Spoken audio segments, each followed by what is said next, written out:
كان نبيا وآدم بين الماء والطين وعلى آله وأصحابه وأزواجه وذرياته وأولياء أمته وعلماء أهل ملته أجمعين.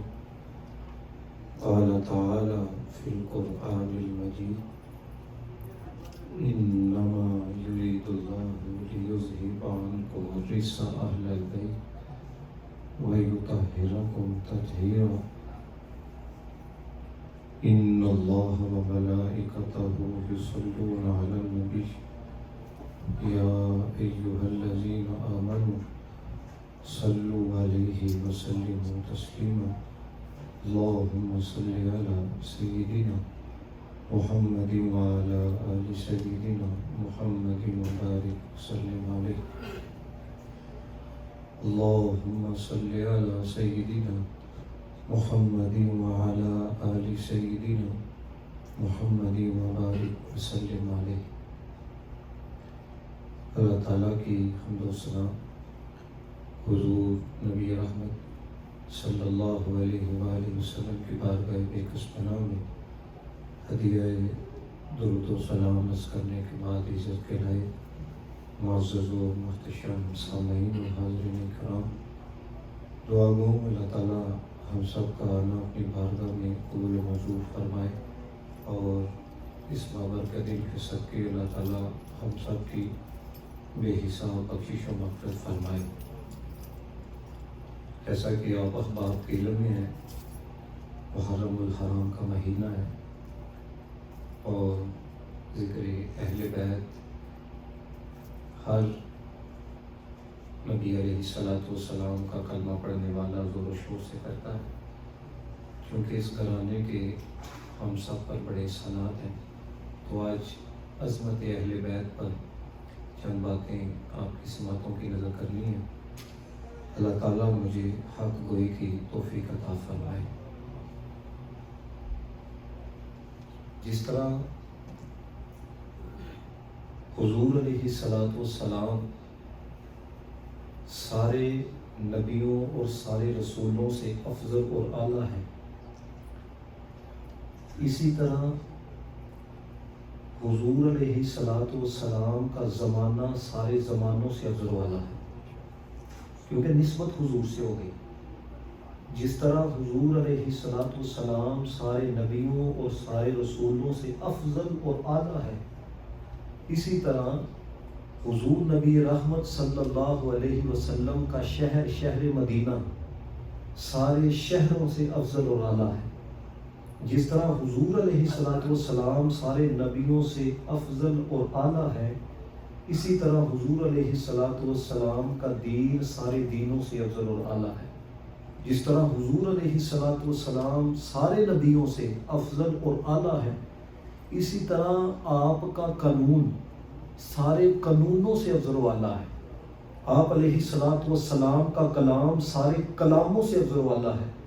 جس طرح حضور علیہ السلام سارے نبیوں سے افضل اور اعلیٰ ہے، اسی طرح حضور علیہ السلام کے صحابہ سارے نبیوں کے صحابہ سے افضل بھی ہیں اور اعلیٰ بھی ہیں، اس لیے کہ نسبت افضل سے ہو گئی، نسبت اعلیٰ سے ہو گئی. تو علماء کہتے ہیں کہ جس طرح حضور علیہ السلام سے نسبت رکھنے والی ہر شے، زمانے نے نسبت پائی تو زمانہ افضل ہو گیا، شہر نے نسبت پائی تو شہر افضل ہو گیا، اصحاب نے نسبت پائی تو اصحاب افضل اور اعلیٰ ہو گئے. تو کہتے ہیں جس طرح حضور علیہ السلام سے نسبت رکھنے والی ہر شے اپنے اپنے مقام پر افضل اور اعلیٰ ہے، اسی طرح حضور علیہ السلام کی جو اہل بیت ہیں، گھر والے ہیں، فرمایا وہ سارے نبیوں کی اہل بیت سے افضل بھی ہے اور اعلیٰ بھی ہے، کیونکہ نسبت حضور علیہ السلام سے ہو گئی. یہ جو جملہ میں نے بولا ہے نا کہ سارے نبیوں کی اہل بیت سے افضل بھی ہیں اور اعلیٰ بھی ہیں، حضور علیہ السلام کی اہل بیت. اب اس کے اوپر ایک روایت بھی سماعت فرمائیں بڑی خوبصورت. حضرت عائشہ صدیقہ رضی اللہ تعالی عنہ آپ فرماتی ہیں کہ حضور علیہ السلام کی بارگاہ کے اندر حضرت جبریل آئے اور آ کے عرض کرتے ہیں یا رسول اللہ میں نے مشارق کو اور مغارب کو الٹ پلٹ کر کے دیکھا، لیکن آپ سے اعلیٰ شخص اور آپ سے افضل شخص مجھے نظر نہیں آیا، یعنی آپ سب سے اعلیٰ ہیں، آپ سب سے افضل ہیں۔ اور دوسری بات کیا کہی؟ یا رسول اللہ علیہ السلام اسی طرح میں نے مشارق اور مغارب کو الٹ پلٹ کر کے دیکھا، لیکن بنی ہاشم سے بڑھ کر کسی باپ کی اولاد مجھے نہ افضل نظر آئی نہ اعلیٰ نظر آئی۔ مطلب کیا ہے کہ جس طرح اللہ تعالیٰ نے آپ کو سارے رسولوں میں افضل اور اعلیٰ بنایا ہے، اسی طرح اللہ تعالیٰ نے آپ کی اہل بیت کو سارے نبیوں کی اہل بیت سے افضل بھی بنایا ہے اور اعلیٰ بھی بنایا ہے۔ اب یہ جو فضیلت ہے یہ کوئی معمولی چیز نہیں ہے۔ اب مجھے بتائیں کہ قرآن مجید کے اندر اللہ تعالیٰ پہلے اپنا ذکر کر کے پھر جن کا ذکر کرے، کیا ان کا مقام ہوگا، کیا ان کی عظمت ہوگی؟ جس طرح قرآن مجید میں اللہ تعالیٰ نے فرمایا نا کہ انما یرید اللہ لیذھب عنکم الرجس اہل البیت۔ بڑی توجہ رکھیے گا، جتنے پڑھے لکھے احباب بیٹھے ہیں توجہ ہوگی تو یہ گفتگو سمجھ کے اندر آئے گی۔ اب اس آیت کریمہ کا ترجمہ جو لکھا ہوا ہے وہ کیا ہے کہ اللہ یہی چاہتا ہے، اے نبی کے گھر والوں تم سے ہر قسم کی ناپاکی کو دور کر دے۔ یہ ترجمہ آپ نے بھی سنا ہوگا جب سے آپ نے ہوش سنبھالی ہے۔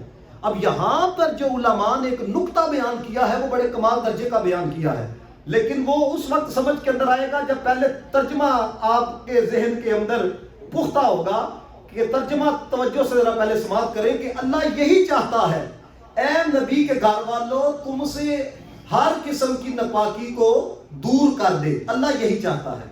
اب یہاں پر مفسرین نے کلام کیا، مفسرین کہتے ہیں کہ یہ جو اللہ نے کہا ہے کہ اللہ یہی چاہتا ہے، اے نبی کے گھر والوں تم سے ہر قسم کی ناپاکی کو دور کر دے، اس کا یہ مطلب نہیں ہے کہ پہلے ناپاکی تھی پھر پاک کیا گیا۔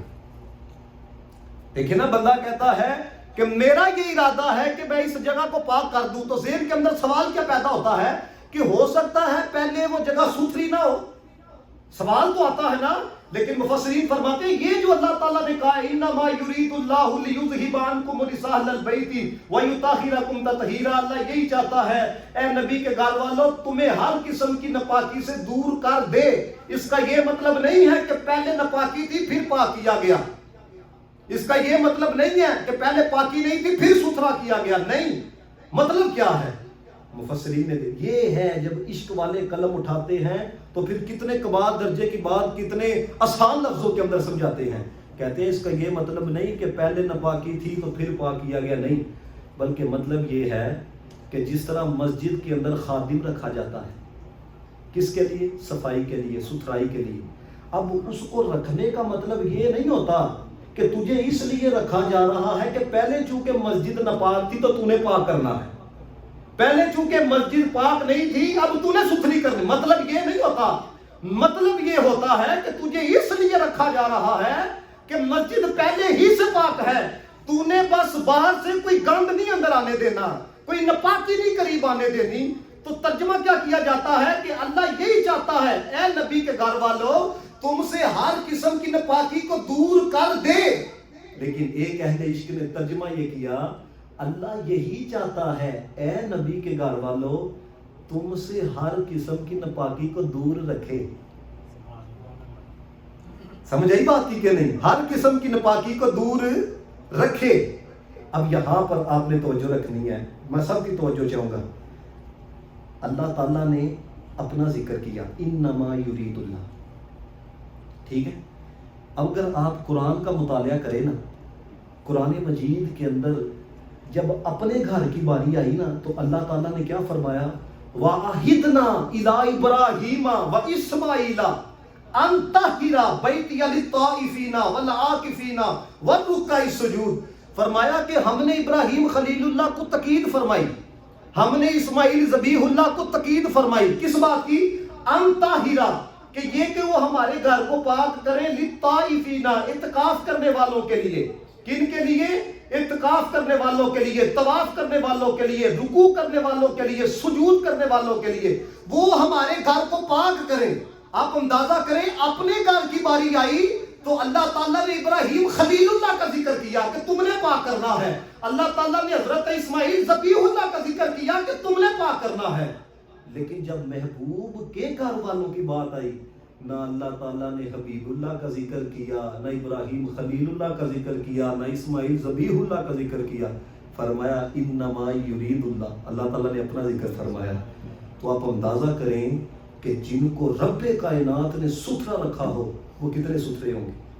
اب یہاں پر ایک اور تفصیلی نقطہ میں آپ کی سماعتوں کی نظر کرتا ہوں. علماء کہتے ہیں پہلے تو یہ سوال اپنے ذہن میں بناؤ, پاکی کیوں حاصل کی جاتی ہے؟ سوال ہے. غسل کیوں کیا جاتا ہے؟ وضو کیوں کیا جاتا ہے؟ عبادت کے لیے, نماز پڑھنے کے لیے, قرآن پڑھنے کے لیے. ایسی بات ہے نا, عبادت کے لیے بندہ پاکی حاصل کرتا ہے. تو کہتے ہیں بسا اوقات, بڑی توجہ رکھیے گا, کہتے ہیں بسا اوقات عبادت سے زیارت کا مقام بڑھ جاتا ہے. آپ نے بڑی توجہ رکھنی ہے, کیونکہ میں اس لیے کہہ رہا ہوں توجہ, کیونکہ تھوڑی سی بات بھی آپ نے بے توجہی سے سن لی تو ہو سکتا ہے کہ وہ ذہن کے اندر کوئی اعتراض لے کے چلا جائے. میں یہ کہہ رہا ہوں کہ بسا اوقات زیارت کا مقام عبادت سے بڑھ جاتا ہے. زیارت کا, دیکھنے کا. آپ کہیں گے جی وہ کیسے؟ وہ ایسے کہ یہ جو عبادت ہے, عبادت سے بندہ ولی بن سکتا ہے, عبادت سے بندہ غوث بن سکتا ہے, عبادت سے بندہ قطب بن سکتا ہے, عبادت سے بندہ ابدال بن سکتا ہے. یعنی عبادت سے بندہ مقام ولایت پر فائز ہو سکتا ہے. لیکن عبادت بندہ 1000 سال بھی کرے نا, صحابی نہیں بن سکتا. صحابی نہیں بن سکتا. کوئی کہہ سکتا ہے اس دور کے اندر کہ میں 1000 مرتبہ قرآن پڑھ کے صحابی بن سکتا ہوں؟ کوئی کہہ سکتا ہے کہ میں ساری رات جناب والا قیام رکوع سجود کر کے میں صحابی بن؟ کوئی دعویٰ نہیں کر سکتا. اگر وہ دعویٰ بھی کرے گا تو لوگ اسے کذاب کہیں گے, جھوٹا کہیں گے کہ تم کس طرح صحابی بن گئے. تو یہاں پر علماء نے لکھا کہ صحابی جو صحابی بنے ہیں, صحابی نمازوں کی وجہ سے صحابی نہیں بنے, صحابی حج کرنے کی وجہ سے صحابی نہیں بنے, صحابی زکوٰۃ دینے کی وجہ سے صحابی نہیں بنے. اور پتہ ہے صحابی کا مقام کیا ہے؟ سننا اور سب کہنا سبحان اللہ. پھر جب میں اہل بیت کا مقام بیان کروں گا, یقین جانے آپ کی روح وجد کرے گی. قاضی شاہ صاحب رحمۃ اللہ تعالی علیہ, بہت بڑے عالم دین, آپ سے کسی نے پوچھا کہ صحابی کا مقام کیا ہے؟ آپ نے کہا اگر کوئی انسان 1000 سال اللہ تعالیٰ کی عبادت کرے اور اتنی ستھری زندگی گزارے کہ کبیرہ گناہ تو ایک طرف, صغیرہ گناہ بھی نہ کرے, فرماتے ہیں اس کی 1000 سال کی عبادت ایک پاسے, جس نے ایک دفعہ مدینے والے کو دیکھا ہے اس کا دیکھنا ایک پاسے ہے. جس نے ایک دفعہ رسول اللہ کو دیکھا ہے, یہ دیکھنے کا مقام ہے. تو کہتے ہیں بسا اوقات عبادت سے زیارت کا مقام بڑھ جاتا ہے. عبادت سے بندہ غوث قطب ابدال بن سکتا ہے, لیکن صحابی نہیں بن سکتا. صحابی کی ڈیفینیشن کیا ہے, تعریف کیا ہے؟ کہ جس نے ایمان کی نکاحوں سے جانے جانا جناب محمد مصطفیٰ کی زیارت کی ہو اور ایمان ہی کی حالت کے اندر وہ دنیا سے چلا گیا ہو, یہ صحابی ہے. تو کہتے ہیں یہ جملہ اگر آپ نے سن کے کنجوسی کا اظہار کیا تو مجھے بڑا دکھ ہوگا, کیونکہ اہل بیت کا ذکر جو ہے یہ ٹھنڈے بندے کا سننا کام نہیں ہے, بلکہ آپ کے اندر ایک کیفیت ہونی چاہیے کہ حضور کی آل کا ذکر ہو رہا ہے. تو کہتے ہیں جو ایک دفعہ زندگی میں حضور کو دیکھ لے تو بندہ 1000 سال بھی عبادت کرے, بندہ اس کے مقام تک نہیں پہنچ سکتا. تو کہتے ہیں جس حسن اور حسین کو صرف حضور دیکھا نہیں کرتے تھے, حضور سونگا کرتے تھے, تو پھر ان کا مقام کیا ہوگا؟ حضور علیہ السلام سونگا, آپ اندازہ کرو یار, فرماتے تھے مجھے ان سے جنت کی خوشبو آتی ہے. یہ جملہ سنو, حضور فرماتے تھے یہ میرے پھول ہیں. اب یہاں پر ایک بات میں آپ کو سنانے لگا ہوں. کہتے ہیں کعبے کی زیارت سے ہم حقدار جنت کے بنتے ہیں. دیکھو نا, جو بندہ حج کر کے آ جاتا ہے تو کیا حضور علیہ السلام نے فرمایا کہ وہ اس طرح پاک ہو جاتا ہے جس طرح اس کی ماں نے اس کو ابھی جنا ہے. تو کہتے ہیں کہ کعبے کی زیارت سے ہم حقدار جنت کے بنتے ہیں. بھلا پھر ہم ان کو کیا سمجھے جو یار کے گھر میں رہتے ہیں. اب یہاں پر ایک اور بات میں آپ کو بتانے لگا ہوں, بڑی توجہ رکھیے گا. یہ جو آیت کریمہ ہے انما یرید اللہ لیذھب عنکم الرجس اہل البیت ویطہرکم تطہیرا, سب سے پہلے اس آیت کریمہ کی تفسیر کی طرف ہم جاتے ہیں تھوڑا سا کہ اہل بیت کے اندر کون کون شامل ہے، تاکہ بات مکمل طریقے سے سمجھ میں آئے۔ نبی پاک نا حضرت ام سلمہ کے گھر میں موجود تھے۔ جب یہ آیت کریمہ نازل ہوئی نا، میرے نبی پاک نے فرمایا علی کو بلاؤ، حضور نے فرمایا فاطمہ کو بلاؤ، حضور نے فرمایا حسن کو بلاؤ، حضور نے فرمایا حسین کو بلاؤ۔ جب یہ آ گئے، نبی کریم صلی اللہ علیہ وسلم نے اپنی چادر کے نیچے ان کو جگہ عطا فرمائی اور پھر دعا کیا کی، اللہم ہؤلاء اہل بیتی فاذھب عنہم الرجس وطہرھم تطہیرا۔ مولا یہ میری اہل بیت ہیں، مولا ان کو خوب ستھرا فرما دے، ہر قسم کی ناپاکی ان سے دور فرما دے۔ تو حضرت ام سلمہ رضی اللہ تعالیٰ عنہ عرض کرتی ہیں، یا رسول اللہ وانا معہم، کیا اس پرکیف محفل کے اندر میں بھی شامل ہوں؟ تو نبی پاک علیہ الصلوۃ والسلام نے فرمایا، اے ام سلمہ وانت علی مکانک وانت علی خیر، فرمایا کہ جو تمہارا مقام ہے، فرمایا تم بہتر مقام کے اوپر ہو۔ علماء فرماتے ہیں کہ حضور علیہ الصلوۃ والسلام کی اہل بیت میں ازواج مطہرات بھی شامل ہیں۔ کچھ لوگ شامل نہیں کرتے۔ کبھی آپ نے دیکھا ہے کہ بندہ کہ یہ میرے گھر والے ہیں لیکن بیوی میرے گھر والی نہیں ہے، ایسا تو نہیں نہ ہوتا، وہ پہلے گھر والی ہوتی ہے پھر بچوں کی طرف جایا جاتا ہے۔ تو ازواج بھی شامل ہیں، لیکن حضور کا یہ کہنا وَأَنْتِ عَلَىٰ مَكَانِكَ وَأَنْتِ إِلَىٰ خَيْرٍ، یعنی کہ حضور نے یہ نہیں فرمایا کہ تم بھی اس پرکیف محفل میں شامل ہو، بلکہ فرمایا تم جس مقام پر ہو یہ مقام بھی تمہارے لیے بہت بہتر ہے، تم بہتر مقام پر ہو۔ کہتے ہیں ازواج مطہرات بھی اہل بیت میں شامل ہیں، لیکن دعا میں خصوصیت ان چار کو دینا یہ ثابت کر رہا ہے جو پیار ان سے ہے وہ کسی دوسرے سے نہیں ہے، جو علی سے پیار ہے، جو فاطمہ سے پیار ہے رضی اللہ تعالی عنہ، جو حسن سے پیار ہے، جو حسین سے پیار ہے۔ یہ جو حدیث آپ کو سنانے لگا ہوں نا، اگر واقعی دل زندہ لے کے آپ بیٹھے ہوئے ہیں، اس سے بڑی بات کوئی نہیں ہو سکتی ہے، اس سے بڑی بات یقین جانیں۔ محبت اہل بیت کو لے کے میرے نبی پاک علیہ الصلوۃ والسلام نے فرمایا، بڑی توجہ سے حدیث سن کے ایک بندہ بھی اگر محبت کا اظہار کرے گا تو میں سمجھوں گا کہ واقعی اس تک یہ پیغام پہنچا ہے۔ جس طرح اشعار سن کے آپ محبت کا اظہار کرتے ہو، حدیث سن کے بھی۔ مسند امام احمد بن حنبل کے اندر روایت موجود ہے، حدیث کے جملے دیکھو، میرے نبی پاک نے فرمایا جو علی سے پیار کرے، جو فاطمہ سے پیار کرے، جو حسن سے پیار کرے، جو حسین سے پیار کرے، بہت بڑے جملے میرے نبی پاک علیہ الصلوۃ والسلام نے فرمایا جو ان سے پیار کرنے والا ہوگا، فرمایا جنت میں جو درجہ اللہ مجھے عطا کرے گا اسی درجے میں اللہ تعالیٰ جگہ اس کو بھی عطا فرمائے گا۔ مسند امام احمد بن حنبل کے اندر روایت موجود۔ اب جو شارحین نے کلام کیا وہ کمال درجے کا کیا، کہتے ہیں ہم کدھر، مدینے والا کدھر، ہم کہاں امام الانبیاء کہاں، ہم کہاں جانے جانا جناب محمد مصطفیٰ کہاں۔ تو حضور خود کہہ رہے ہیں، اور حضور تو وہی کہتے ہیں ان ہوا الا وحی یوحی، جو اللہ تعالیٰ وہی فرماتا ہے۔ تو کہتے ہیں حضور علیہ الصلوۃ والسلام کا مقام کا سوال آتا ہے نا، اور ہم بھی اسی درجے میں ہوں گے۔ شارحین کہتے ہیں جو بادشاہ کا محل ہوتا ہے نا، اب کیا لکھا ہوتا ہے یہ بادشاہ کا محل ہے، ایسی بات ہے، یہ بادشاہ کی کوٹھی ہے، یہ بادشاہ کے رہنے کی جگہ ہے۔ اب ہوتا تو وہ بادشاہ کا ہے، لیکن کہتے ہیں اس میں اگر سمجھ میں آ گئی تو سبحان اللہ کہنا، ہوتا تو وہ بادشاہ کا ہے لیکن اس میں کچھ خدمت کرنے والے بھی تو ہوتے ہیں۔ ہوتا تو وہ بادشاہ کا ہے لیکن جوتیاں اٹھانے والے بھی تو ہوتے ہیں۔ ہوتا محل وہ بادشاہ کا ہے لیکن کوئی جناب والا پانی پیش کرنے والا بھی تو ہوتا ہے۔ تو کہتے ہیں اسی طرح وہ جو درجہ ہوگا اس میں جانے جانا جناب محمد مصطفیٰ بادشاہ کے طور پر ہوں گے اور ہم غلامان مصطفیٰ کے طور کے اوپر ہوں گے۔ یہ رسول اللہ علیہ الصلوۃ والسلام کی اہل بیت سے محبت اور عقیدت اور قربان جائیں، یقین جانیں نبی پاک علیہ الصلوۃ والسلام نے جو ان سے پیار کیا ہے نا، میں اس لیے یعنی کہ وقت کے دامن میں پھر اتنی گنجائش نہیں ہوتی کہ میں گفتگو کو اور ذرا کھولوں۔ حضرت علی سے کیسا پیار کیا میرے نبی پاک علیہ الصلوۃ والسلام نے نا صحابہ کرام سے کہا جن کے گھروں کے دروازے نا مسجد نبوی شریف کے سین میں کھلتے تھے، فرمایا سوائے علی کے نا کوئی اپنا دروازہ نہ کھولا کرے،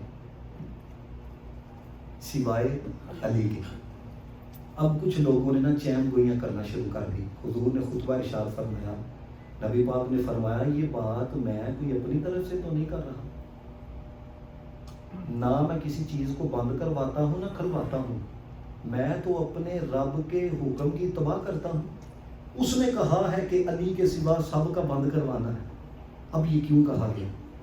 اس لیے کچھ صحابہ کرام کے گھروں کے دروازے مسجد نبوی شریف کے صحن میں کھلتے تھے. اب جب غسل واجب ہو جانا تھا تو غسل کے لیے نکلتے وقت قدم جو ہے وہ مسجد نبوی شریف کے صحن میں آنا تھا. آپ کو پتا ہے غسل واجب ہو مسجد کے اندر آنا یہ مسجد کے ادب کے خلاف ہے, یہ جائز نہیں ہے, شریعت نے منع کیا ہے کیونکہ اس پر غسل واجب ہوا ہے. اب ذرا غور کرنا, میرے نبی پاک نے فرمایا سوائے علی کے فرمایا سارے دروازے بند. یہ پیار دیکھو اور حضرت علی المرتضیٰ کا مقام دیکھو.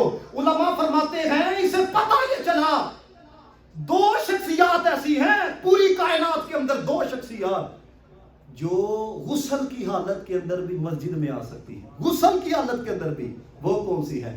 فرمایا ایک کو محمد مصطفیٰ کہا جاتا ہے, ایک ولی المرتضیٰ کہا جاتا ہے. یہ پیار دیکھو رسول اللہ علیہ السلام کا. اب حضرت بی بی فاطمہ سے پیار کتنا تھا؟ سبحان, سارے کہو ذرا سبحان اللہ.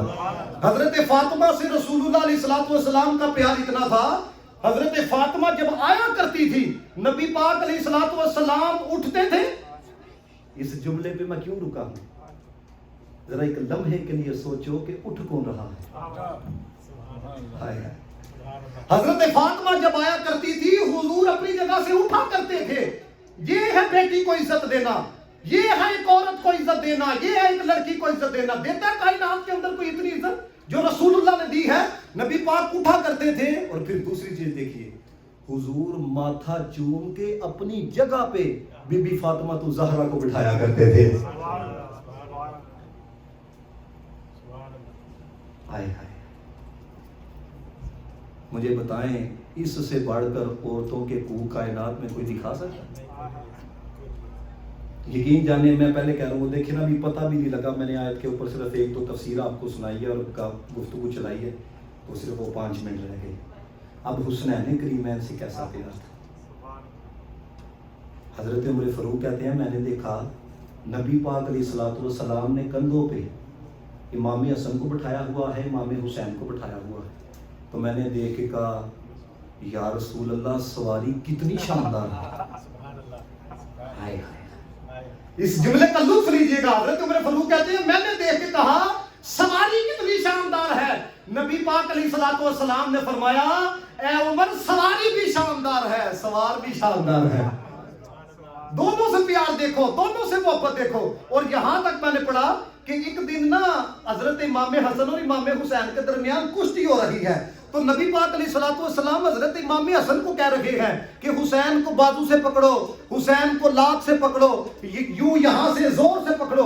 تو حضرت ماں ہوتی ہے حضرت فاطمہ زہرا رضی اللہ تعالیٰ عنہا آئی, آگے عرض کرتی یا رسول اللہ علیہ السلام آپ حسن کو بتا رہے ہیں, حسن بڑا ہے کہ یہاں سے پکڑو یہاں سے پکڑو, تو حسین کو تو آپ نہیں بتا رہے. نبی پاک نے فرمایا حسن کو میں بتا رہا ہوں, حسین کو جبریل بتا رہا ہے. پیار دیکھو یار, کہاں کون جناب والا یہ ایسا مقام ایسا مرتبہ رکھے کہ یار جن کو سواری کے لیے نبی پاک علیہ السلام کا کندھا مل جائے. اب یہاں پہ ایک بات آپ کو بتاؤں, اگر آپ سمجھ گئے یقین جانے ساری زندگی کے لیے کتاب کا درست ہو جائے. کوئی بندہ یہ کہہ سکتا ہے کہ جناب والا نبی پاک علیہ السلام جب سجدے میں جایا کرتے تھے تو حضرت امام حسین جب کندھے پہ آیا کرتے تھے حضور سجدے کو لمبا فرمایا کرتے تھے. یہ ہے کہ نہیں؟ کوئی اس کا انکار کر سکتا ہے؟ کوئی بھی نہیں انکار کر سکتا. کوئی یہ کہہ سکتا ہے کہ یہ حدیث نہیں؟ سارے بیان کرتے ہیں, شد و مد کے ساتھ بیان کرتے ہیں. اگر آپ ایک بندہ بھی سمجھ گیا نا تو اس کا چہرہ بتائے گا وہ میری بات. آپ مجھے بتائیں حضور سجدے کو لمبا کرتے تھے کیوں؟ حسین کندھوں پر ہے. بڑی توجہ رکھنا, حسین یعنی کہ حضور کو حضرت امام حسین کا خیال آیا, حسین کا خیال آیا تو لمبا کیا نا. اب حضرت امام حسین کون ہے؟ نواسے بھی ہیں لیکن امتی بھی تو ہے نا حضور کے. اب دیکھو امتی کا خیال نبی کی نماز میں آ رہا ہے، امتی کا خیال نبی کی نماز میں آ رہا ہے. تو فرمایا امتی کا خیال نبی کی نماز میں آ جائے تو نبی کی نماز میں خلل نہیں آتا، تو اگر امتی کی نماز میں نبی کا خیال آ جائے تو خلل کیسے آ سکتا ہے؟ اللہ اللہ کتنا بالا ہے بیان اہل بیت. مصطفیٰ کا مدح خان ہے، مدح خان اہل بیت، جس نے الفت ان سے کی اس کو بشارت خلد کی. اے زہے قسمت تمہاری والہانہ اہل بیت، جن کی پاکی کا خدا پاک کرتا ہے بیان. آیت تطہیر سے ظاہر ہے ان کی شان. اب اس جملے کا لطف لینا. تو بے اجازت جن کے گھر جبریل بھی آتے نہیں، قدر والے جانتے ہیں قدر و شان اہل بیت. قدر والے جانتے ہیں، قدر والے. اب قدر والے کون ہیں؟ حضرت ابوبکر صدیق. سب کو سبحان اللہ.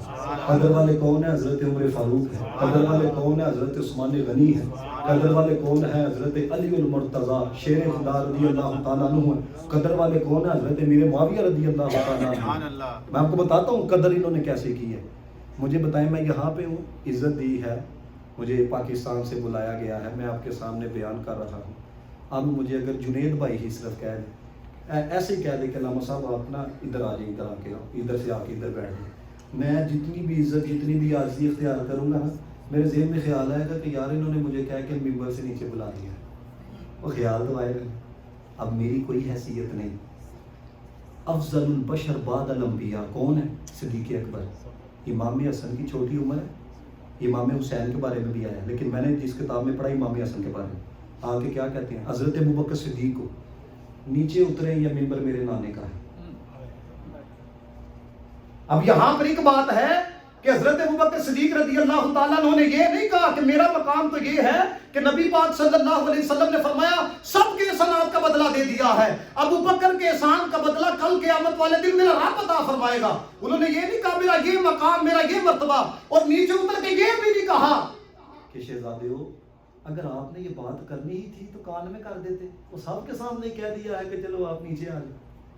نہ حضرت ابوبکر صدیق ممبر سے نیچے آئے تو کیا کہتے ہیں؟ صدقتا انہو لمنبر ابیک ثم اخذہ واجلسہ فی حجرہ وبکا. اٹھایا سینے سے لگایا. کہتے ہیں شہزادے ہو آپ نے سچ کہا ہے، یہ ممبر بھی آپ کے نانے کا ہے، یہ غلام بھی آپ کے نانے کا ہے. سبحان اللہ. قدر والے جانتے ہیں قدر و شان اہل بیت. حضرت عمر فاروق رضی اللہ تعالیٰ عنہ نے کیسی قدر کی اس گھرانے کی. سگا بیٹا فاروق اعظم رضی اللہ تعالیٰ عنہ کا دور خلافت ہے، صرف اس پر کا بات مکمل. آپ سے اجازت لینے کے لیے نا دروازے پہ کھڑا ہے، اجازت نہیں ملی. حضرت امام حسن آئے، انہوں نے دیکھا بیٹے کو اجازت نہیں ملی تو مجھے اجازت کیسے ملے؟ وہ دیکھ کے چلے گئے. حضرت عمر فاروق کو پتہ چلا تو یہ نہیں کہ آپ نے پیغام بھیجا جاؤ شہزادے کو بلا کے لاؤ، نہیں، خود گئے. تو جا کے کہنے لگے کہ جب آپ آئے تھے تو آپ کیوں چلے گئے؟ وہ کہنے لگا میں نے دیکھا شہزادے کو اجازت نہیں ملی تو مجھے اجازت کس طرح ملے؟ سنو فاروق اعظم نے کہا، کہنے لگے اجازت میرے بیٹے کے لیے ہے، آپ کے لیے نہیں. کیوں؟ کیونکہ فاروق کے سر کے اوپر یہ جو تاج ہے نا یہ آپ کے گھر سے ملا. سبحان اللہ. یہ معاملات ہیں. اور یہ میری ایک بات یاد رکھیے گا جتنے آپ احباب آ کے بیٹھے ہیں، ہم اہل سنت و جماعت والے ہیں. سنی کہاں ہی اسے جاتا ہے جو ہر صحابی سے پیار کرے اور نبی پاک علیہ الصلوۃ والسلام کے آل کے ہر فرد سے پیار کرے. یہ بات یاد رکھیے. جو ایک کے اعتبار سے بھی ڈنڈی مارتا ہوا نظر آئے وہ رافضی خارجی ناصبی ہو سکتا ہے لیکن وہ سنی نہیں ہو سکتا. کیوں؟ ہمارے بڑوں نے ہمیں عشق کا پیغام دیا، محبت کا پیغام دیا، پیار کا پیغام دیا، امن کا پیغام دیا. ہم سب سے محبت کرنے والے، سب سے پیار کرنے والے. جو ان کا نہیں وہ ہمارا ہے. اللہ تعالیٰ ہمیں سب کی محبت عطا فرمائے. وآخر دعوانا الحمدللہ. اخلاص سماعت فرما لیں. کل انشاءاللہ بعد نماز عشاء، بعد نماز مغرب کل اسی میں جامع میرا اپنا ہی بیان ہے. ذکر اہل بیت کا ایک پروگرام بڑا عالیشان سجایا جا رہا ہے، جس میں نعت حافظ عبدالکریم صاحب بھی پڑھیں گے، کریم سلطان صاحب. تو آپ تمام ہی احباب شرکت فرما کے سوال کرنا سکیں.